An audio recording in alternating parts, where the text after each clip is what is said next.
ঘরোয়া আসরে ব্যাটে বলে দুর্দান্ত পারফরমেন্স, এবার কি দলে আসবেন মোসাদ্দেক হোসেন সৈকত? অপরদিকে বর্তমানে ওডিআই দলে অভাব একজন ফিনিশারের, আর সেখানেই সাব্বির রহমানের নাম আসতে পারে বিবেচনায়। সব মিলিয়ে এই দুই ক্রিকেটার কি আসবেন বাংলাদেশ দলে, তা নিয়ে থাকছে প্রতিবেদন। আসরে 6 ম্যাচে 260-এর অধিক রান, 70-এর অধিক এভারেজে ব্যাট করেছেন 130 স্ট্রাইক রেটে।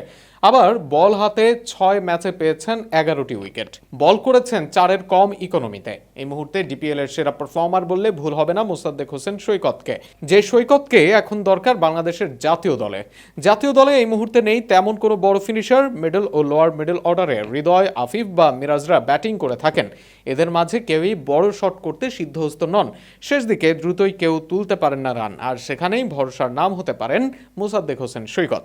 ঘরোয়া লিগে 5 বা 6 মাঠে নামেন সৈকত। জাতীয় দলে এমন পজিশনেই দরকার দক্ষ খেলোয়াড়। পেস ও স্পিন দুই জায়গায় দক্ষভাবে সামলাতে পারেন মোসাদ্দেক সৈকত, আর সেখানে অস্ট্রেলিয়ার বিপক্ষে সুযোগ আসলেও আসতে পারে এই অলরাউন্ডারের। অন্তত এই মৌসুমে যে ধরনের ফর্মে আছেন তাতে একটা সুযোগ পেতেই পারেন এই স্পিন বোলিং অলরাউন্ডার। অপরদিকে সাব্বির রহমানকেও বিবেচনায় রাখতে পারে ম্যানেজমেন্ট। সর্বশেষ সিরিজে দলের হয়ে মাঠে নেমেছিলেন আফিফ হোসেন। এর আগে নুরুল হাসান সোহানরা খেলেছেন জাতীয় দলে, তবে কেউই বড় শট হাঁকাতে পারেন না, শেষ দিকে দিতে পারেন না ফিনিশিং, আর সেখানে সাব্বির রহমানকে বিবেচনা করতে পারে বিসিবি। ঘরোয়া আসর ও বিপিএল সব জায়গায় সাম্প্রতিক সময় ঝলক দেখিয়েছেন সাব্বির। এখনও নান্দনিক শট খেলতে পারেন সাব্বির, যে কারো বিপক্ষেও তার ব্যাটিং হতে পারে কার্যকর। তাই এই ব্যাটসম্যানকে আগামীর পরিকল্পনায় একবার দলে রাখতে পারে ম্যানেজমেন্ট। অস্ট্রেলিয়ার মতো শক্তিশালী প্রতিপক্ষের বিপক্ষে ভারসাম্যপূর্ণ দল করতে চাইলে মোসাদ্দেক হোসেন হতে পারেন কার্যকর একটি বিকল্প।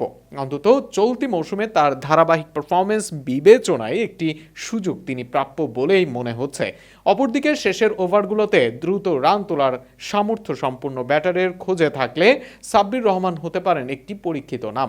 নির্বাচকরা যদি বর্তমান ফর্মকে সবচেয়ে বেশি গুরুত্ব দেন, তাহলে মোসাদ্দেক ও সাব্বির দুজনেই আলোচনায় থাকার মতো। পারফরমেন্স দেখিয়েছেন, ভবিষ্যতের পরিকল্পনা ও দলের প্রয়োজনের কথা মাথায় রেখে তাদের আরেকবার সুযোগ দেওয়া হলে বাংলাদেশের জন্য নতুন সমাধানও মিলতে পারে।